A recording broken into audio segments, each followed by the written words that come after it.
Добрый вечер, дорогие друзья, здравствуйте! В эфире программа Prime Time с Русланом Чахкиевым. И давайте для начала обсудим новости. В Малгобеке прошел торжественный митинг, посвященный 72-й годовщине победы в Великой Отечественной войне. День Победы – это один из самых главных праздников для каждого жителя нашей республики и всего российского народа. День Победы особенно значим для малгобекчан, жителей города, который с честью носит звание города воинской славы, сказал Нунцбек Евкуров. Также глава Ингушетии поздравил с Великой Победой ветеранов войны, тружеников тыла, гостей города и всех жителей республики. Также Евкуров Юнусбек выступил против уголовной ответственности за похищение невест. Yes! Когда человек хочет таким образом жениться, делать из него уголовником, нам же это дороже обходится, сказал Юнусбек Евкуров. Так что, ребята, можно красть, ждать положительного ответа со стороны родителей. А если не получается, то надо отдавать, естественно, а то нам же дороже обойдется. А на этом обсуждение самых серьезных новостей подходит к концу. Это программа Prime Time с Русланом Чахкиевым, и мы начинаем.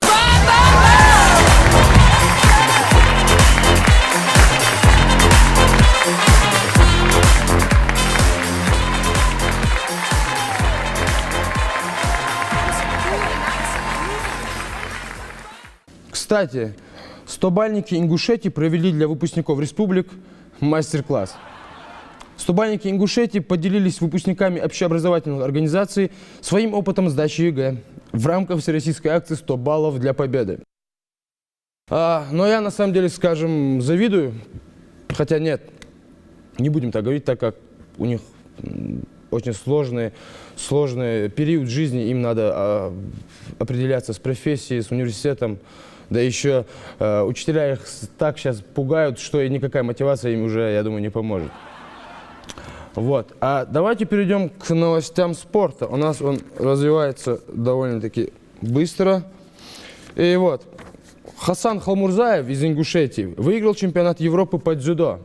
Стал золотым призером весовой категории до 81 килограмма. Выходцы из регионов Юга России завоевали также 2 серебряные и 1 бронзовую. Маусар Евлоев, обладатель титула временного чемпиона М1 в легчайшем весе. Маусар принес нам еще один титул, еще один пояс. Мы надеемся, что недалеко от временного мы возьмем самый оригинальный. Маусар Евлоев в 5-раундовом бою победил Алексея Невзорова на титуле М1 Challenge 76, который проходил в Дворце спорта Магаз имени Берда Евлоева, и стал обладателем титула временного чемпиона в легчайшем весе. Это еще не все. Буквально 20 мая, возможно, у нас будет еще один титул, еще один пояс К9, за который будет биться Алан Исаханиев. Мы, конечно, ему желаем удачи, успехов, мы ждем этой победы и этого пояса. Вот. А на этом, я думаю, из новостей все. Ну а теперь мы переходим к самой главной части нашей программы. У нас в гостях Айна Гитагазова.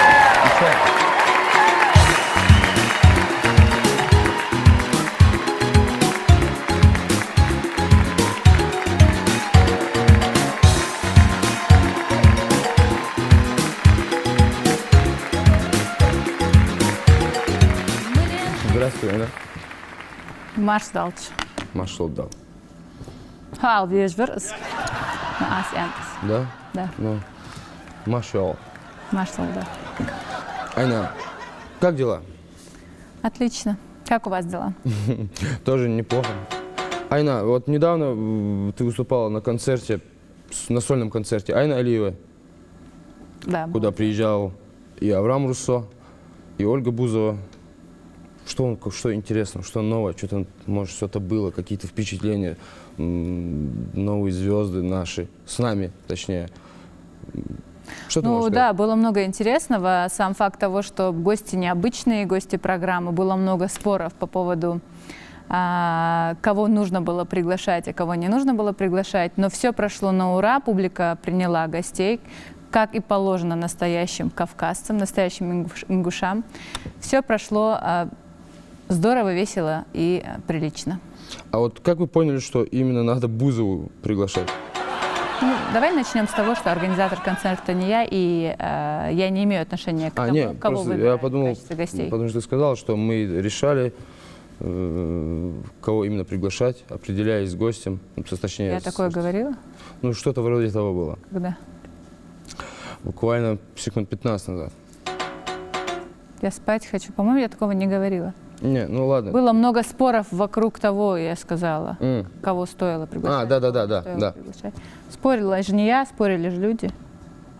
Кекрба, буцерки, аньки. Ну, в целом было интересно, да? В целом было все здорово, публике понравилось. Я рад за вас, за них. Давай, Айна, посмотрим с тобой рубрику. Давай. Называется «В НТРК». В НТРК. В НТРК, да. Расшифруй, пожалуйста, аббревиатуру. Национальная телерадиокомпания. Смотрим.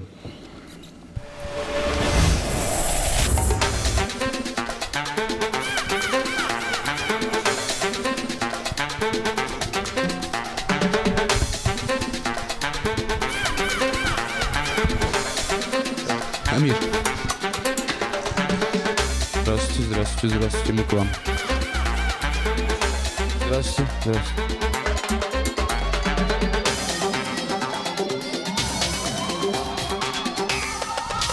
Салам алейкум.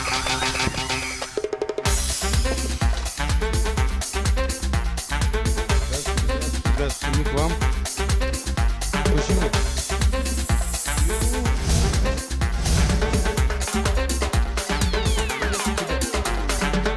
Добрый вечер. Добрый вечер. Здравствуйте.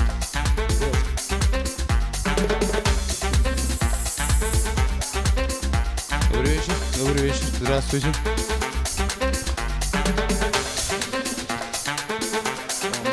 Идем дальше. Добрый вечер, Халаш. Хотелось бы узнать, нравится ли вам творчество Айны? Да, у меня даже вот, я даже на заставку поставил ее фотографию. Вот. Или это не она? Ну да. Неплохо. А с кем бы вы... Только Аню не показывать, хорошо? Ну, конечно, не покажем, конечно, зачем? Нам-то для себя на память. Конечно. А кому она не нравится? Кто это? Очень нравится. Мне как бы без разницы. Почему? Потому что я не люблю как бы здешнюю как бы музыку, я люблю только зарубежную, в основном. Творчество кого? Не могу ничего сказать, благодаря. Я не слушаю песни. Честно отвечать. Очень нравится. Какая любимая песня? Ну, про этого, Полуроман. про Джинури. смуглого парня. Ну их очень много. Вот это вот про кабриолет. Ну, я, честно говоря, больше помню старые песни Айны. У нее есть новые? В общем, там про деньги. Назовите хоть одну песню. Вообще все. Нет, я бы не назвал какую-то конкретную. Ну что, то, что она поет, она с душой поет. И всем нравится. Это же мы все в этом можем убедиться, когда она выходит на сцену, какие овации, как ее встречают. Так же ведь? Да, хотя бы одну строчку.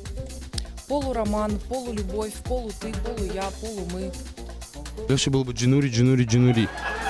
Знаешь, я бы не стал выделять. Хоть одну. Ну вот первое, что приходит в голову. Понимаешь, все песни Айны для меня это Айна. Вот понимаешь, нет, вот первый, второй, третий, четвертый, это все Айна. Это вот цельный кусочек. Я их не делю совершенно никак. То есть не разновидность какой-то там пищи, а просто еда. Нет. С кем бы из зарубежного исполнителя вы сравнили бы Айну? Бейонсе? Со Стингом. Почему? Не знаю, мне кажется, очень такой похожий репертуар. Регги? С Уитни Хьюстон. Она несравнима. У нее своеобразный стиль, своеобразная манера. Я бы не стала ее сравнивать. Из зарубежных? Да. Челентано. Со Стингом. Даю Айну Бетагазову нельзя сравнить ни с чем. Она, если даже она из зарубежной песни пела бы, я уверен, 100%, она лучше пела бы.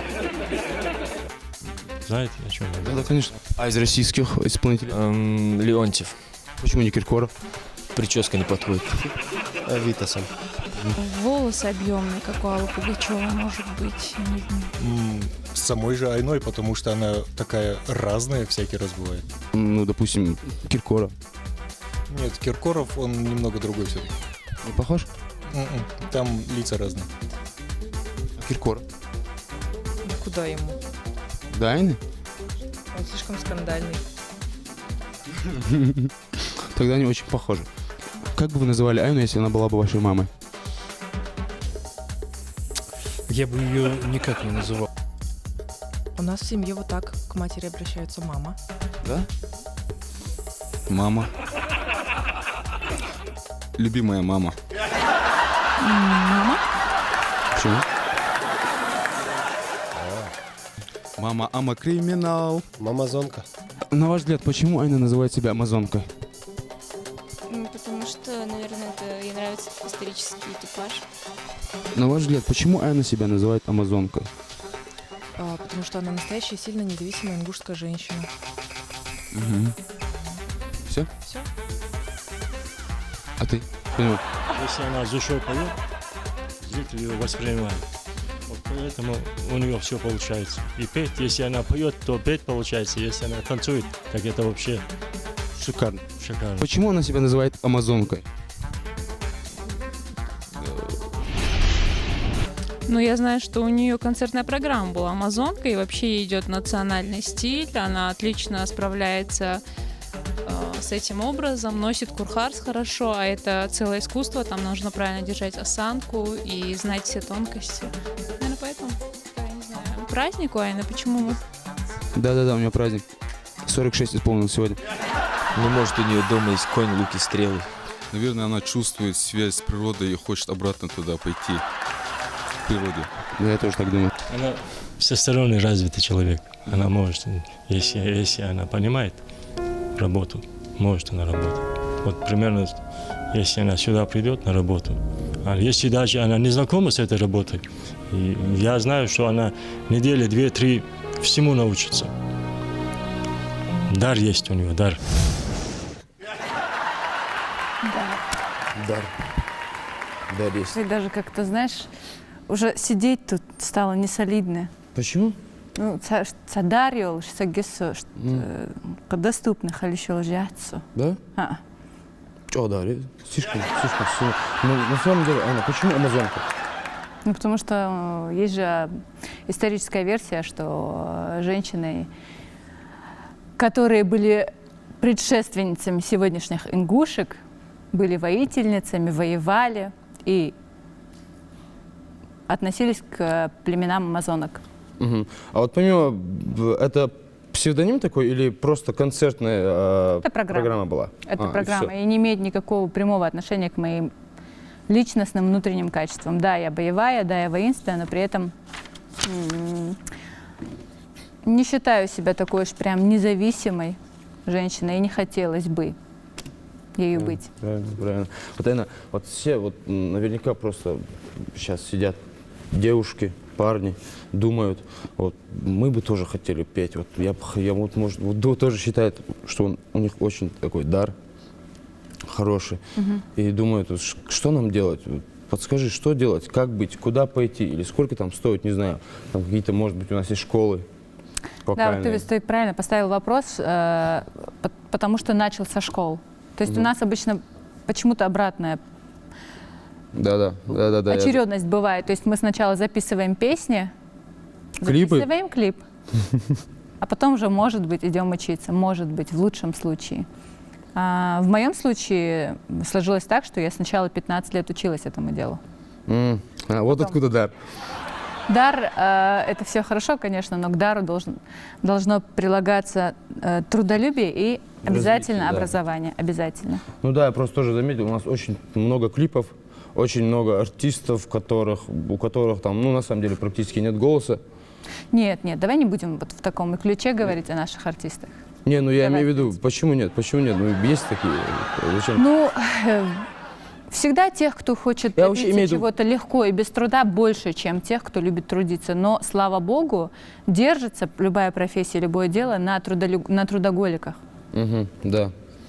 Это правильно. Вот я Какие у просто нас имел в виду есть? про молодых. Есть исполнители молодые, там лет по 16, не знаю, по 17, они сразу же идут, вот бегут снять клип.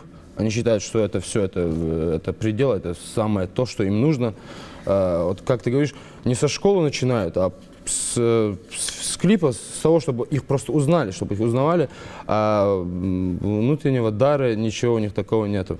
Нет, ты знаешь, бывает часто, что вроде бы человек талантливый. И, кстати, вот талантливый ребенок, он всегда сложнее, чем человек, которому трудно все дается, любые знания. Потому что детям, которые одарены от Бога, легко дается, они не привыкают к усидчивости, к труду, там, к тому, что они вечером прилежно выполняют там, домашнее задание, потому что им и так легко все дается. И в этот момент очень важно, чтобы родители проследили, чтобы ребенок приучил себя к труду.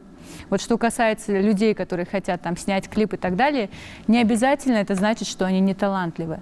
Просто, может быть, они в силу того, что у них не получилось выработать в себе трудолюбие, они не считают нужным потрудиться для того, чтобы выучить нотную грамоту, выучить сценическую речь, правильно построить все свои движения, каждое слово и так далее.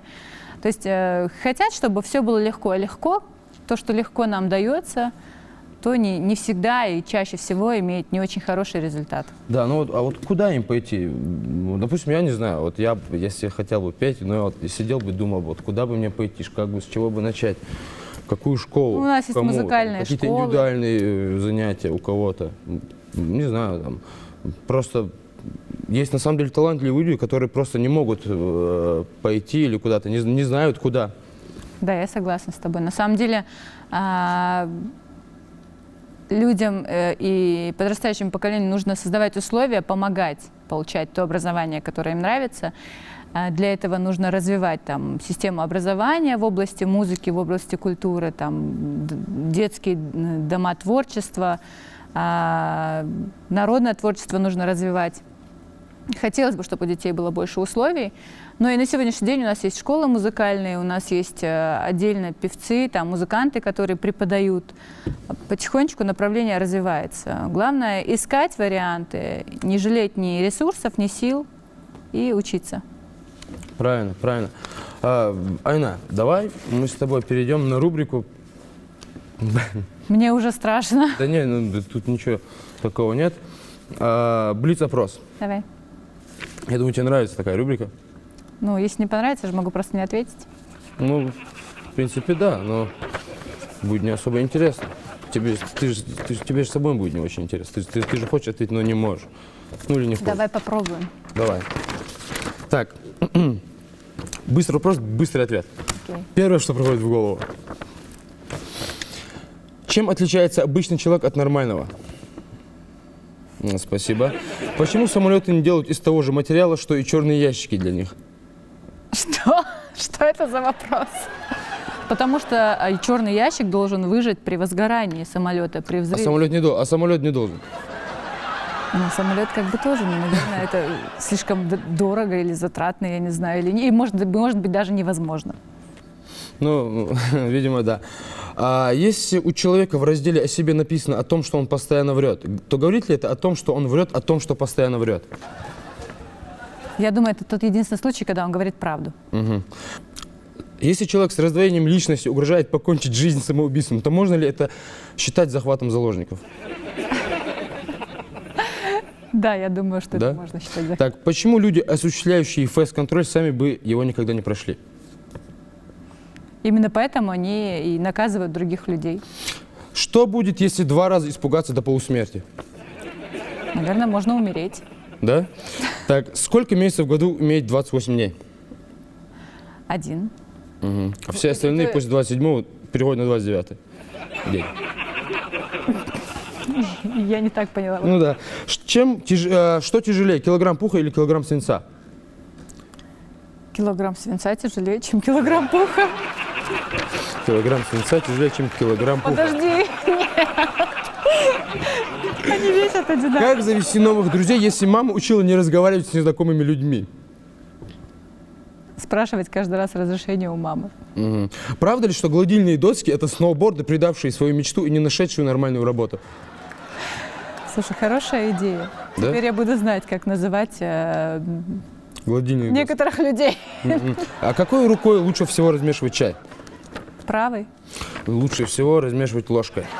А мы перейдем к более серьезному вопросу. Вот сейчас не надо. Как звали царицу амазонок из греческой мифологии? Она была дочерью Ареса и Атреры. Серьезно? Без Яндекса только, без Яндекса. Я вообще Владимир, Яндексом не пользуюсь. Ну, ты чё? или Википедия. И Википедией не пользуюсь. Ипполиты. Б. Антиопа. С. Пентисилия. И Д. Меланипа. Еще раз повтори, пожалуйста, варианты. Пентесилея. Википедия говорит о себе, да? Википедия нет. Я не пользуюсь. Ответ принят. Спасибо. Не пользуюсь. А вот куда мы смотрели? Я думала, я когда думаю, всегда сижу в Смотрю Инстаграме, да. Но, к сожалению, это правильный ответ. Ну, к сожалению. Потому что я тоже знал бы этот ответ, если у меня был бы телефон, и мне задали бы такой вопрос. Я очень надеюсь, что я ударение правильно поставила. Ну, я тоже надеялся, когда говорил.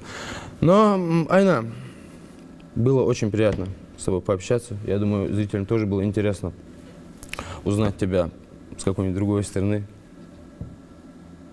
Да, я тоже думаю, что вот с той стороны, с которой ты меня показал, будет интереснее на меня смотреть. Да? Нет. Нет? Но на этом наш эфир подходит к концу. Это была программа Prime Time с Русланом Чахиевым. Желаем всем всего доброго. Удачи!